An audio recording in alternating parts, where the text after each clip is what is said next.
people think marketing or advertising is like inherently evil. Advertising has its own advantages. It has its own contribution to our society because if you think about, say, 20, 30 years ago, the only advertising that we would ever see would be that of big multinationals. Why? Because it was so expensive. Advertising really is being democratized by direct marketing or digital advertising, helping small and medium-sized enterprises, which is the backbone of every economy.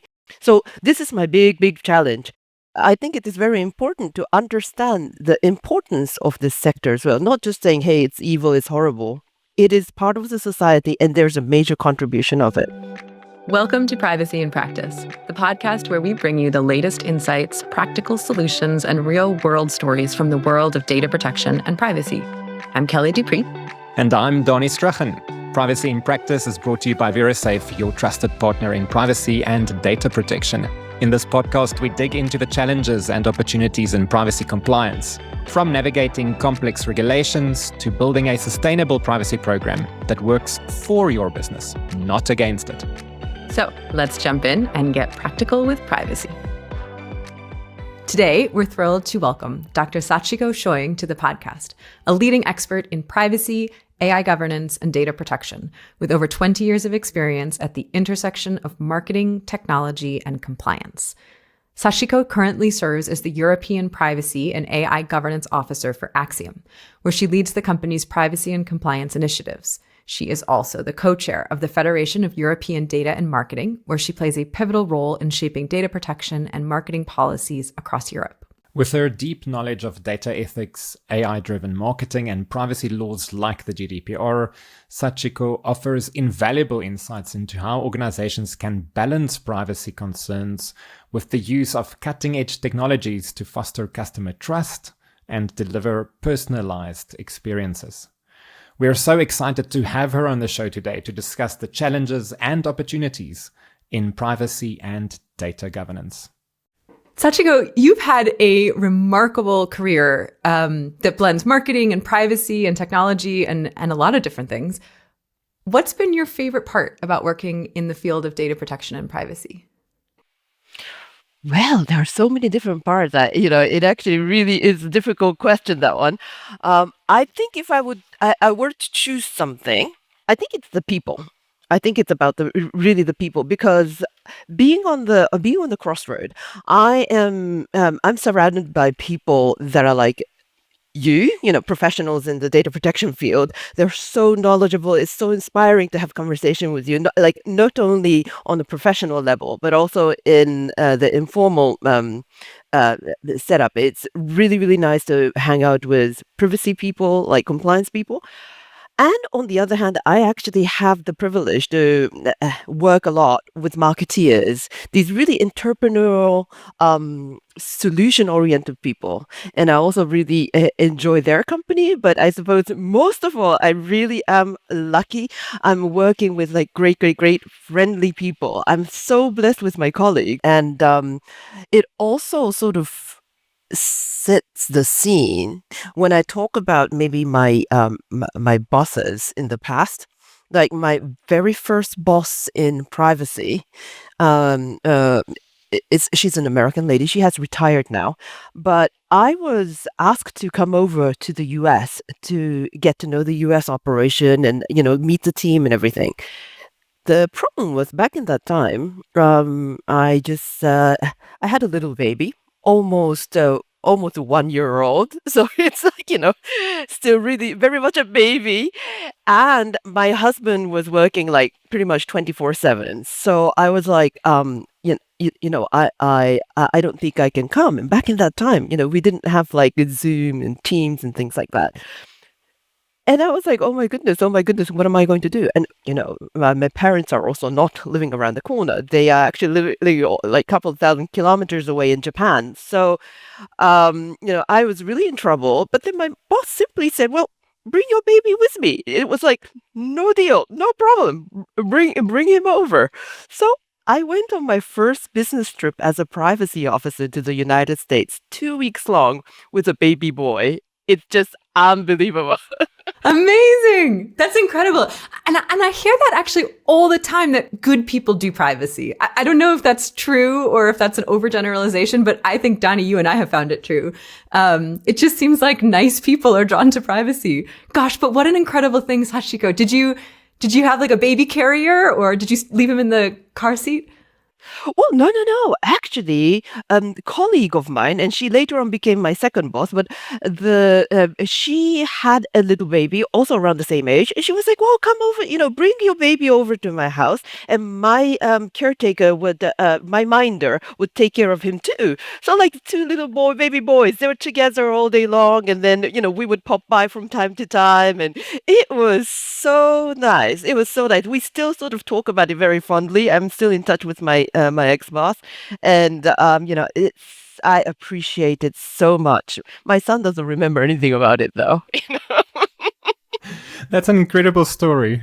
I think, privacy truly is about people, because if you think about it, we're protecting people's privacy. The data subjects are humans and we interact with them. And I think that's maybe why it also makes our jobs so interesting, is because we have to interact with people. As in being a privacy professional, it's not only like, having nice people, everybody is always in a good mood. No, it isn't, fortunately.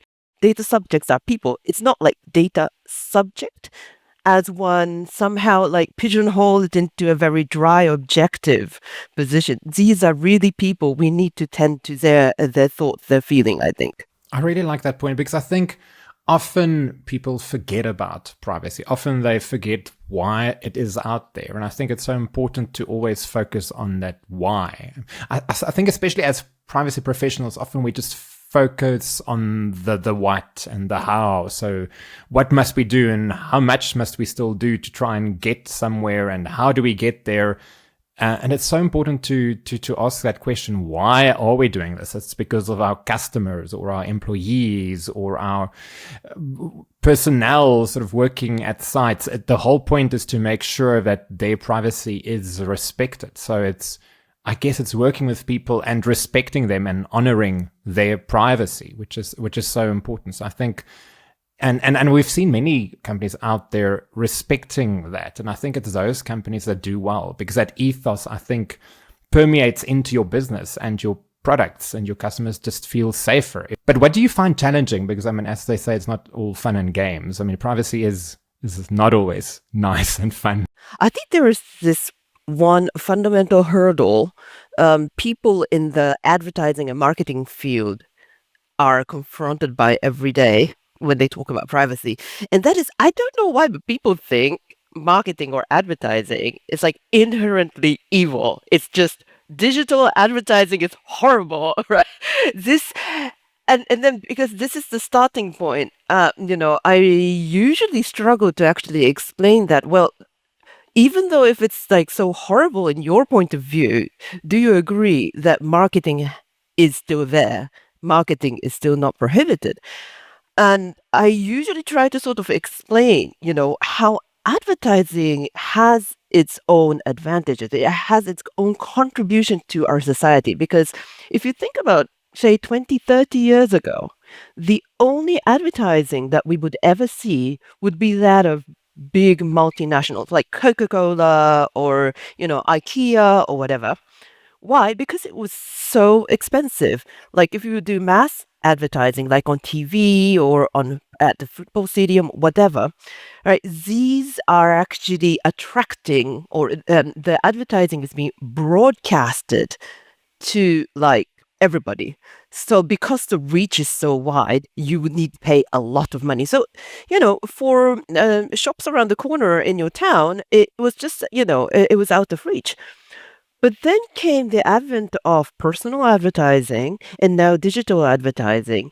And what this has done, it has made it possible to be more selective of your audience. So you have less waste. And because the audience size is smaller, it's also affordable.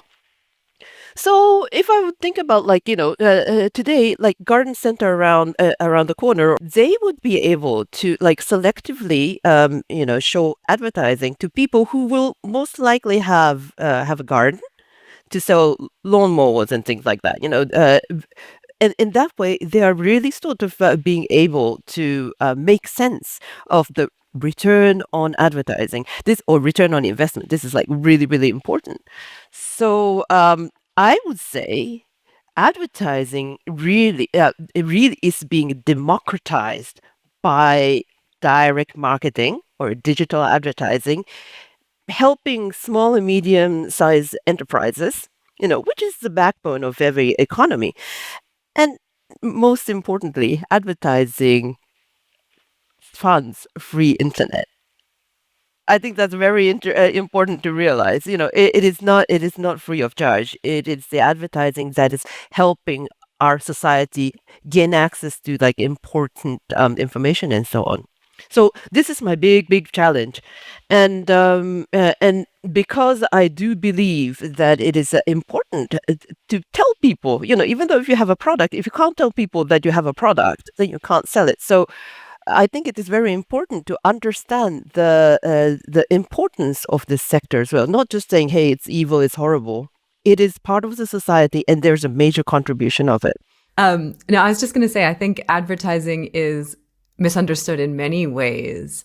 I'm struck by what you said about the democratization of advertising. I imagine it also, when you have targeted advertising, you can also have more diverse products because you have more diverse audiences, which I'm sure is also quite a benefit. I think our clients sometimes get a bit confused about what it actually means or what the options are to market in today's world.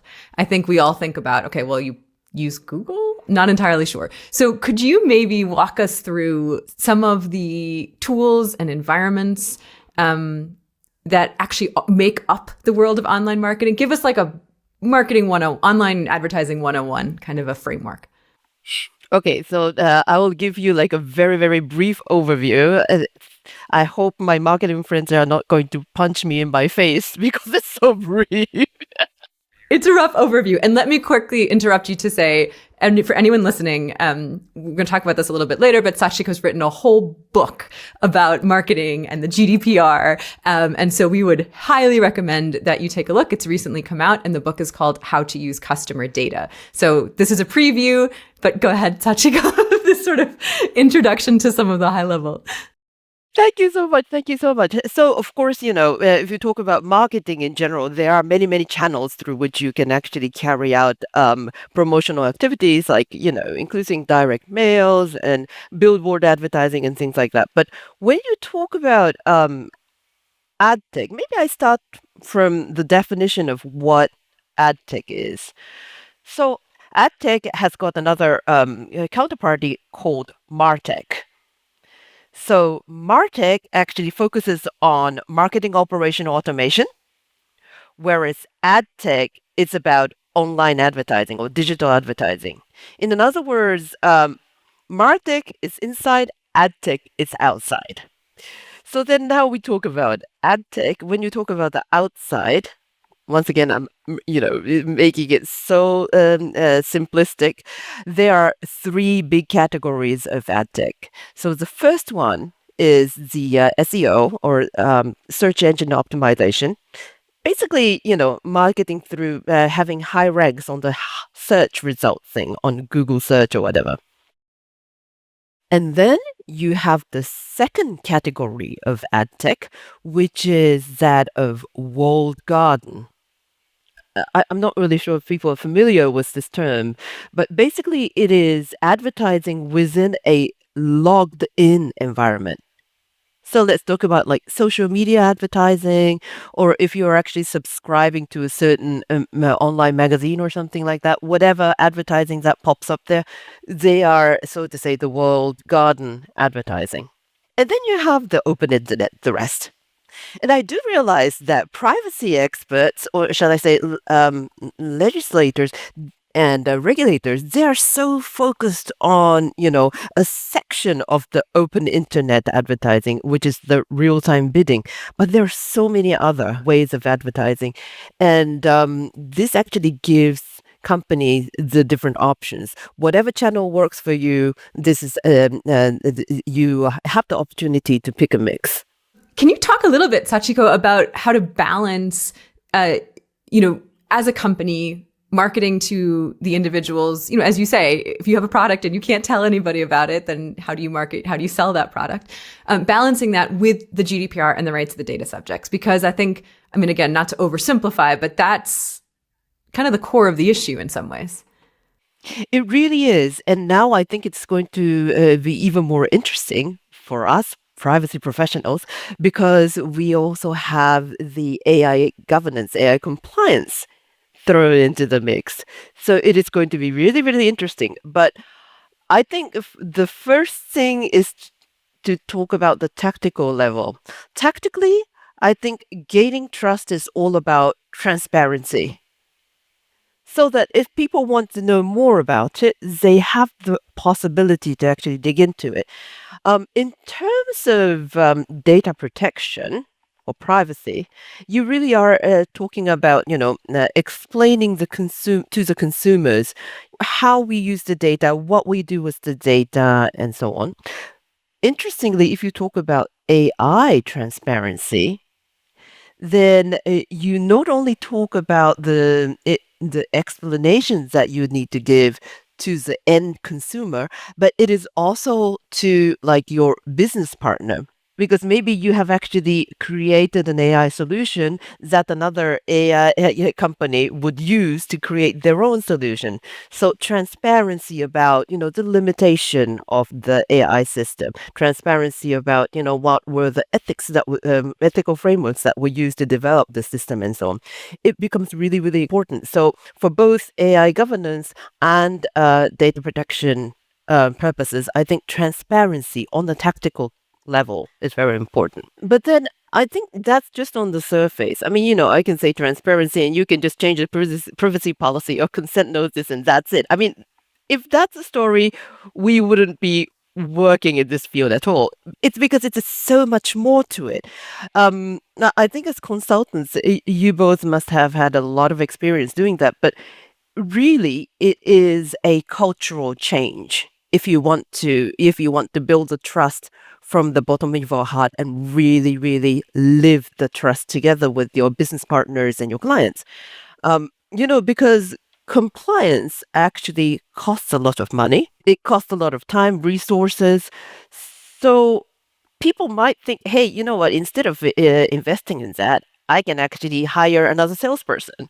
Or, these privacy strict people, they hinder our innovation and our creativity and things like that. So there needs to be a clear vision, a clear commitment from the top to say, no, I do understand that this money can be used for something else, but trust is so much more important. We go for privacy. Unless you have that, unless you have this leader buy-in, this managing director, CEO, C-suite buy-in, you can't really push the culture to shift towards a responsible, accountable culture. And I think that means you also then, once you have actually achieved that, or once there is a senior leadership commitment, then you can start talking about communicating it to the rest of the organization, which means you really need to sort of work with HR and so on to work on internal communication, trainings, etc., etc., etc. And that's the reason why I think to make the balance work between marketing use and compliance and privacy and so on, this conflict, I think the most important is to actually have the communication straight, to get the culture right. And that's why the most important job for a privacy officer or a data protection officer, from my point of view, is communication. This person has to have a very good sense of how to talk with other people, understand the feelings and motivations of the others. I think this is something quite fundamental. But then if you have that right, you would get your organization right and use privacy as the competitive edge, the business advantage. I think there's so much good stuff to unpack in there. I would love to know what tips you have for getting that leader buy-in. Because I think that as outside consultants, obviously, that's something we're always striving for. I'm sure many of our listeners are always striving for it, depending on their role within a company or outside of it. How have you done it successfully, at Acxiom, or how have you seen it done well elsewhere? Well, I do have to admit, I didn't do anything. It was there already. That's the perfect outcome. That was a very easy one. But you maintained it. Stood on the shoulders of giants, as they say. I do understand that the founder of Acxiom was a very he was really a visionary person, and he said, "Well, we are in the data business. The only way for the data business to be sustainable, to grow, is when we can actually have trust from our customers, trust from the consumers." So that's the reason why my first boss in this field, she was the very first chief privacy officer in the United States. It was, 1989 or something like that. That's amazing. Yeah. So I had this advantage of, just hopping up to on the bandwagon, which has already been gone for like some 20 odd years. I'm curious, and I have to ask this now. Like, we're also used to businesses being relatively privacy focused now, but I'd love to know what it was like at that stage. Did you hear anything from her? Did she tell you anything about any interesting experiences, sort of trying to foster sort of that privacy culture and sort of, I guess it's sort of forging a new path for yourself in privacy? What was privacy like in 1989? We didn't have smartphones. Did we have fax machines? Yes, I think so. But well, we still had direct mails, didn't we? We already had a direct mail. We had telemarketing.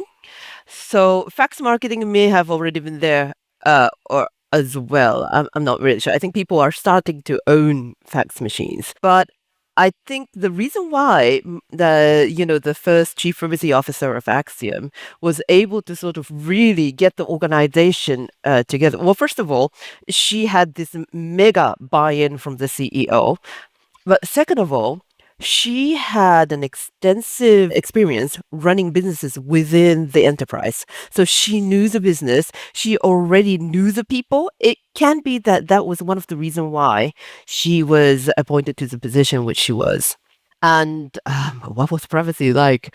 I can't really say because I'm a little bit younger, but I do remember, some at the very beginning. So when I first got a privacy role, I was in a plane. I don't know where I was flying to, and then somebody was asking me, "So what do you do for work?" And I was like, "Oh, I am the privacy officer." And they were like, "What?" "Oh, data protection officer." And I was like, I don't know, what do you mean? So I was like, "Oh, I work for a computer company." I was like, never mind, never mind. But do you think part of the success has been the fact that has been the ethos of the company from the beginning? The company didn't backtrack at some stage and start building in responsible privacy practices in its business. It realized the importance of it sort of at the outset. I think so. And this was really, really important because we also realized, I mean, nowadays to do business without showing the level of your compliance is almost impossible. Like, salespeople, they would ask me to come to a call where they would discuss, which is a response to the request for proposal. And they'll be like asking all sorts of privacy questions. This is now like the norm. Everybody asked for the input from your compliance side. So in terms of the culture where the world is going, holistically, I think it is the right one because we are starting to understand the implication of data use and most recently the use of AI systems. Last question on this, just practically, because I think we keep on saying it's important to have this ethos and to make sure that responsible data management and privacy respect is fostered across the organization. You said that sort of the business leader conveyed that, but practically, because I think many people want to ask this, is how do you get that across? I'm just thinking of practical examples of companies saying they honor privacy, but then on the ground not doing it. I mean, very basic example I had the other day in my personal life where my statements from a specific company keep on sort of disappearing. And then after 3 months, I start getting them again. I keep on writing to them saying, what is happening here? And they say, oh, but you've updated your details. I'm like, well, who updated them? You didn't check with me. And it seems that there's someone else with a similar name. And every time that person updates their email address, suddenly I don't get my statements for 2 or 3 months. I don't know what I owe them. And then it takes me to email them. And then I actually told them in the last email that if this is how you're handling just updating of data, what else is happening on a data protection front in your organization? And I think that's the problem. It's what happens at grassroots. I don't think people are actually implementing this. So I'm curious, how do you get that filtered down to your organization to make sure that they respect privacy practically on a daily basis? Well, I think one of the most obvious tools would be a corporate-wide training program. And it's easy for me to say because, well, we have been doing this for so many years and we have this, annual ritual where we update the thing. And it's actually quite funny. We actually set it up so that people would take the annual privacy training. And then, everybody has to take it. If you miss the deadline, then they'll be getting a notice saying, hey, you know what? You haven't been doing the training course. If that person still doesn't complete it after a week or two, then they get, their bosses get asked, why is your colleague, your teammate so-and-so not doing the privacy and compliance program? And when that person doesn't, we actually inform the senior management saying, these people seems to be having issues completing the training. Well, luckily, this doesn't really happen very often. But what it actually does is it gets people the thought that, well, this is something that the company is really, really pushing. So follow up. So this is one way. The other way is actually to have a strong privacy advocating person within the organization. I mean, I can't actually assume that the managing director or CEO are all, very privacy savvy. So they would know anything and everything to inform their people. But if you would actually have like a really good DPO who actually can help different people, and every time this person communicates with that person, talk with that person, that person can actually convey the little issues. Sometimes it is about like data retention. Sometimes it can be about the wordings that were used in the contract. But then if that person can convey it in a certain way, maybe that becomes an inspiration. I really do think an enthusiastic privacy team can make a big difference. An enthusiastic chief privacy officer or DPO can make a big difference to the organization. And, it's also, I suppose for you too, it must be quite pleasant to work with a company that actually has a go-to person who actually says, okay, for you, this is what you are asking, I can organize that information to you. And very, very quickly getting all this information to you. Oh, you want to meet these people? Let me actually arrange a meeting with those people for you. In this way, external advisors can actually provide a meaningful advice that is really relevant to the business, but also the business will be able to get the most out of it.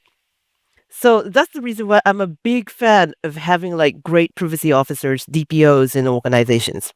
One thing we spoke about that you've alluded to kind of as we've been talking about all of this, just how much the people matter. And what I'm struck by everything you said and what we've said before is I think so much of what you enjoy about what you're doing in your role, and also perhaps why you've been successful, is that you're willing to talk to lots of people and ask a lot of questions. And I think that I wonder how much of that, how do you make an effective training? Well, you understand what people need. How do you get people to do the training? You know who they are, you know where they are, you know what they're worried about.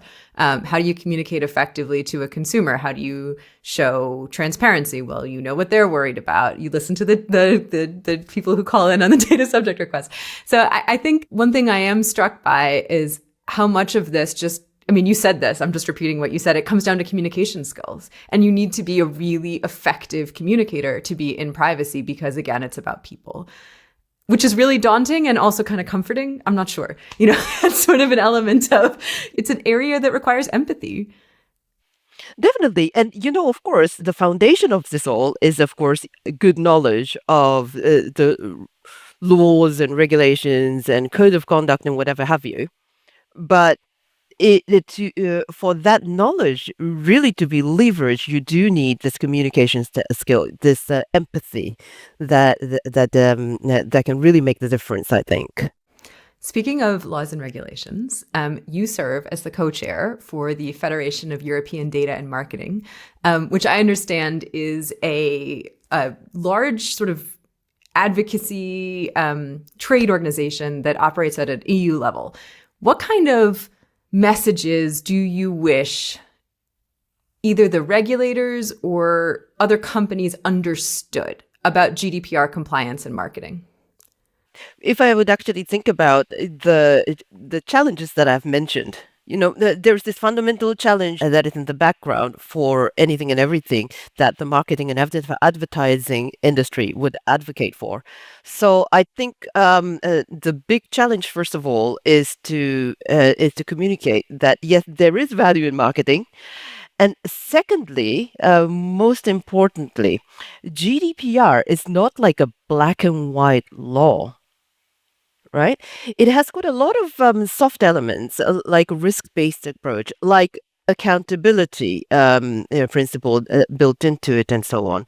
So this flexibility that is built into GDPR allows one also to come up with a solution that is flexible enough so that the businesses can do something so that it becomes profitable, or it come up with innovative solution and so on. But at the same time, be very, very privacy sensitive. When I think about like one such development, I would say the re-emergence of pets, like not cats and dogs, but privacy enhancing tools.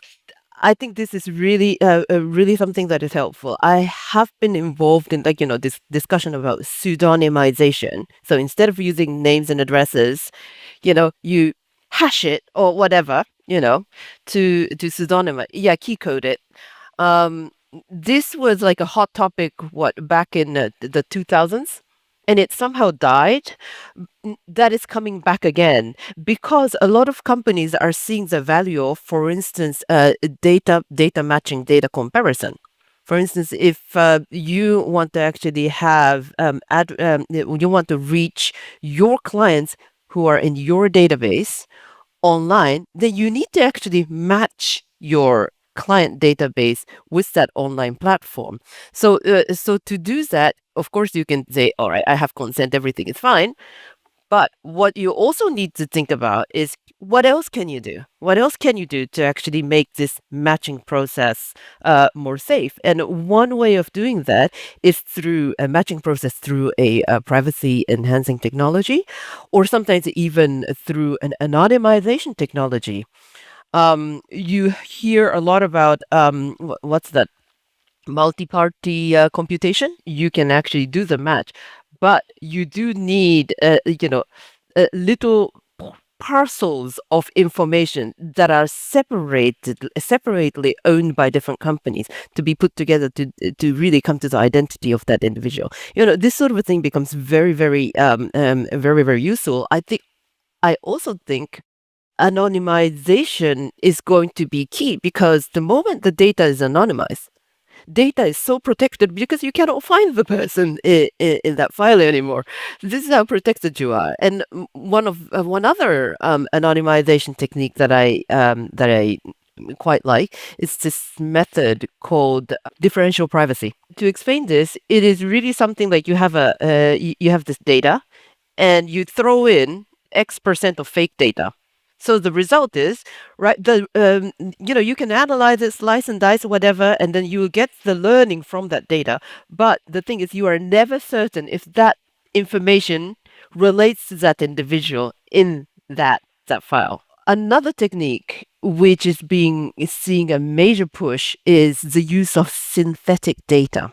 So, of course, studying and diving into different analysis of a file full of personal data and different attributes may be problematic. But the moment you can actually study the relationship between the attributes, study the relationship between the records, put that skeleton together, populate it with fake data, and when you start analyzing that, that's synthetic data.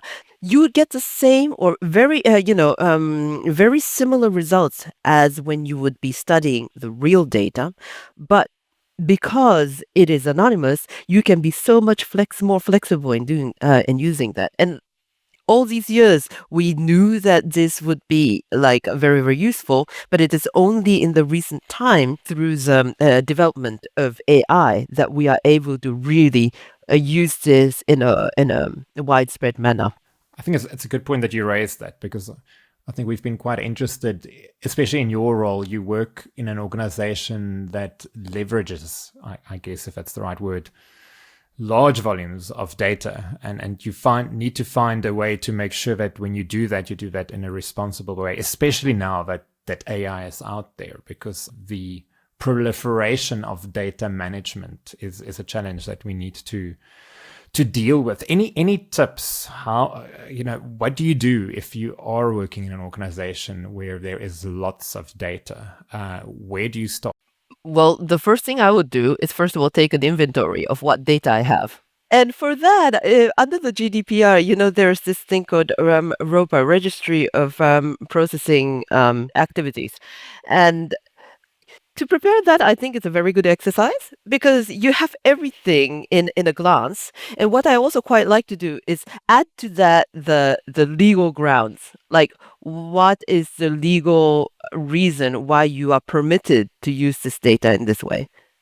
In that way, you really have a complete overview, and then you can say, all right, well, I think this part needs special attention, or this and this is perhaps something that we can decrease the risk by combining these two or whatever.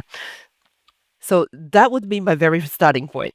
Can I ask you an in the weeds question? Records of processing activities are like the bane of every privacy professional's experience, and also like the most valuable thing we do in some ways. So how do you have a preference on how to organize them? Do you like to do them based on like activity by activity? Do you like to organize them based on system? Do you like to do them based on type of sort of data subject? I mean, I guess it depends on your data, but if you had any advice to somebody about how to organize their records of processing activities, in addition to the legal basis, which I think is quite good, any advice on how it should look or how it should be organized? Yeah, sure. I think this is really like it really depends on the business. So in my company, what we do is we actually separate. We have like two disciplines. Discipline one is consumer and business files, so commercial data processing. So that would be one big block, one big sector within the ROPA. And the second block would be the internal data processing. So I'll be talking about like, training, but the personnel data and stuff like that. So that would be a categorization. But for some companies, perhaps like, project per project approach may work. I think to get a view from like, somebody outside may be very helpful because, you think, oh, all right, I thought there was only this one and the only way to do a ROPA, but there are so many other ways to actually approach it. I liked a lot, to take us back just slightly, all the ways you were talking about the pseudonymization or differential privacy and all these things. I think in many ways, this is a very pertinent topic to a lot of people, because I think we sometimes think that the world of privacy is black and white. Sometimes in the US, it is a little bit black and white. But I think that even in the US, many of the laws allow for, under the CCPA, CPRA, for example, de-identification of data. And then there are rules for de-identification of data. But there is this, idea that whether it's that you look at something as personal information or not at all at personal information, or if it's sort of pseudonymized or de-identified, it's kind of in the middle. I do think that's going to be the way forward for a lot of companies in considering how to get information from data they have while still respecting the privacy rights of the individuals. Where should people go to learn more about this? Let's say they're in an organization and they're kind of new to this. So if you would ask that question to my kids, they would say TikTok. Because like within 1 minute you will learn it all. But I indeed think one of the good resources that we have today are online. And also I have seen like free training courses. Just take a look at one of those training courses that are like 45 minutes to get like the basics of data protection. I think like LinkedIn and so on do a lot of them. There I would start. And then secondly, I would also encourage people to attend conferences, perhaps like of your own discipline, but sometimes in your particular industry's conference, say pharmaceutical or manufacturing, whatever. Now they do have a section on compliance and privacy. So do attend those. I think that's a very good thing. And then in the next step is read around. Just really read books. And if you want to know about marketing and data protection, I have a good book recommendation for you. Surprise, surprise. Speaking of training and awareness and literacy, I think one of the sort of topical issues at the moment is AI literacy under the EU AI Act. And I think many organizations are thinking about that now because for some of them it's now an obligation. Any ideas, any thoughts how people could approach AI literacy in their organizations? Quick wins or tips and tricks? There are already materials available online.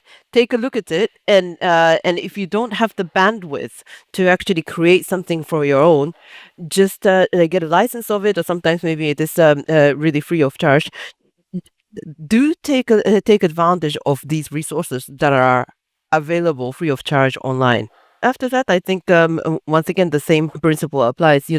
Then after you have learned the basics of it, maybe there are specifics that you really need to dig into. Then go for that topic and so on. Who do you think in the organization is best placed to take the role for AI governance? I think a lot of people are saying, and I mean, I think rightly so to an extent, privacy is very much involved with data. So a privacy officer or privacy professional is well accustomed to dealing with compliance, and especially when there's an intersection with data. How do you feel about that? I mean, is a privacy professional the right person to engage with AI governance? Is it a data regulatory role that we're talking about? Oh, definitely. You see, the advantage of data protection officers is that we have been already for years working with GDPR and the predecessors of GDPR, meaning we already have like a privacy governance experience. And there are a lot of similarities between what is required under the EU AI Act and privacy governance framework. There are, however, some fundamental differences. For instance, unlike the GDPR, EU AI Act really is a product safety law. So the approach there needs to be adjusted a little bit.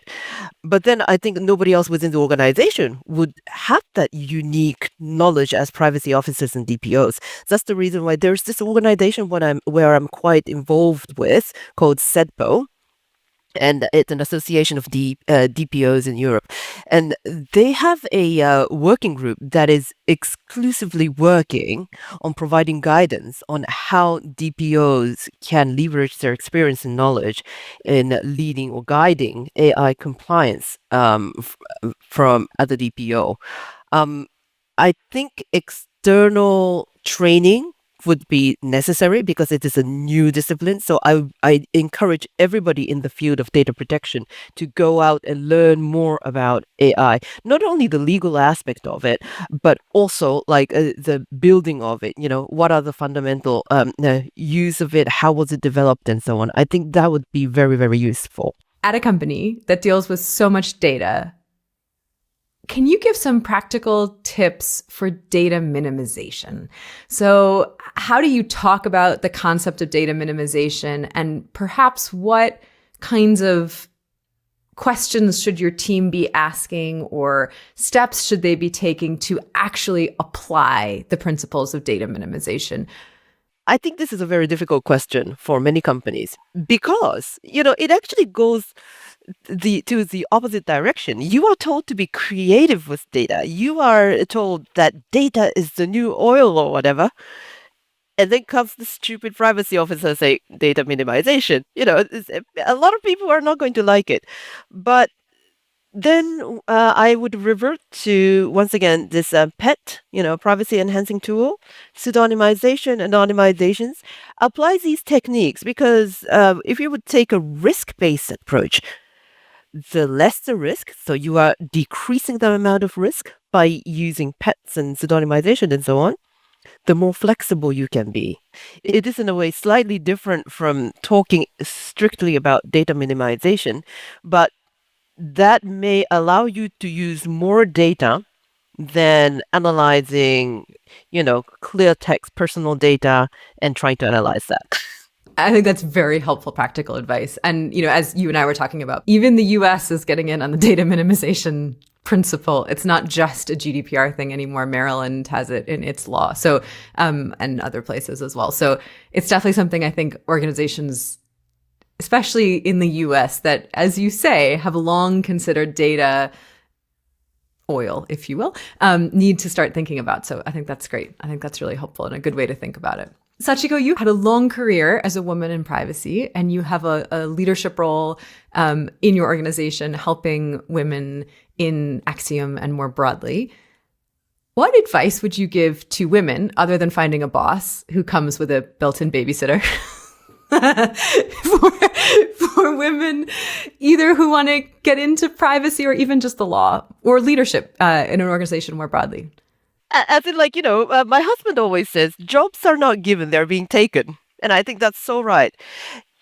A lot of times, I don't know why, this may be like this female trait, because, this women lead the organization within Acxiom. We have been doing this for like 5 years, and I had the pleasure of actually, organizing and experiencing many seminars and events and so on that that Women Lead has had. And through all those experience, sometimes it's about like a microaggression, how to deal with that. Or we also did like a joint event with the caregivers business resource group, because a lot of elderly care or childcare, they usually come on the shoulders of women, and how you can actually balance work and all that together. I think after going through all that, I am really sort of I have become more sensitive about the fact that everybody have their own challenges. You just know them because you meet them during the meeting and because you see them at work and so on.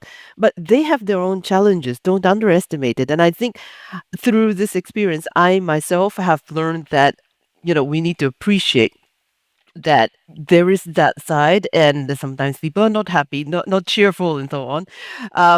Be sensitive about that, and that's why I hope I have become a kinder person. But it was really, really interesting. We did once this a Barbie event, and a group of people within the Acxiom Women Lead did a self-confidence event based on the Barbie film. And it was so interesting. Everybody got so excited. And I heard a lot of not only female colleagues, but my male colleagues saying, "Hey, there are a lot of things that I sympathize." At the end of the day, it really is about having confidence in yourself. Do what you think is the right thing to do, and go for it. I like that. That's wonderful. Yeah, it is great advice. And it ties so nicely back to the beginning of we just need to communicate with each other and listen to each other and be open to, in order to be good privacy professionals and also leaders and no matter what our field. So that's a really nice, actually, I didn't plan that, but it's a nice circular answer. As we wrap up, I was just curious for organizations out there listening to this, can you give them 3 actions that they can take now to improve their privacy program, to improve their privacy practices? If they go out here, what homework can you give them? I would say inform, involve, and initiate. Inform, first of all, find out more about what is there to actually take into consideration. And then once you have actually formed like a holistic view and made up your own mind, well, go out and actually talk to different people, exchange your views with your colleagues, your subordinates, your the business partner, whoever. But through that, maybe you would also motivate them to want to do more on compliance and then execute it, implement it. That's what I would say. That's awesome. 3 eyes. It's very good. Well, Sachiko, thank you so much for your time. This has been a wonderful conversation. Everybody should go read your book, How to Use Customer Data, especially if you are in marketing or interested in marketing and or just interested in this brave new world of rapidly changing privacy and data management laws, consumer protection, product safety laws targeted at data. So thank you so much for your time. Thank you so much for your invitation. That's been a pleasure. That was really awesome. Thanks so much. That's it for today's episode of Privacy in Practice, brought to you by VeraSafe. If you enjoyed today's conversation, be sure to subscribe so you don't miss out on future episodes. And we'd love to hear from you. Send us an email to podcast@verasafe.com. And to learn more about VeraSafe's data protection and privacy services, you can visit us at verasafe.com.